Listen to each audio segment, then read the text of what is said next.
আর মাত্র 4 দিন বাকি 11তম আসর বাংলাদেশ প্রিমিয়ার লিগ বিপিএল এর পর্দা উঠতে। আজ থেকেই দলগুলো শুরু করেছে অনুশীলন। ড্রাফট থেকে এখন পর্যন্ত চমকে দেওয়া ঢাকা নিজেরাই হয়তো এখন চমকে আছে, কারণ পাকিস্তানের সবুজ জার্সি গায়ে দারুণ সময় পার করছেন সাইম আইয়ুব। পাকিস্তানের প্লেয়াররা তাই বিপিএল খেলার জন্য ছাড়পত্র পেলেও সাইমকে আটকে রাখছে বোর্ড, কারণ সাদা জার্সিতে তাকে দলের ভরসা হিসেবে দেখছে পাকিস্তান ক্রিকেট বোর্ড।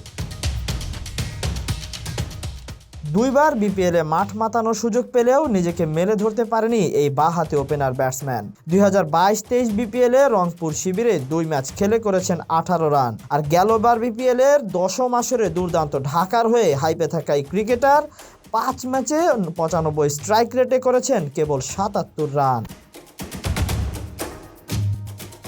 তবে এবছর সেঞ্চুরির জগতে ভাসা সাইম নিজের ইনিংসগুলো কিভাবে সাজায় সেটা দেখার সৌভাগ্য ঢাকাবাসীর হয় কিনা, কিংবা ব্যাটিংয়ে তাকে কতটা মিস করবে তার দলের সতীর্থরা, সেটাই দেখার অপেক্ষায়।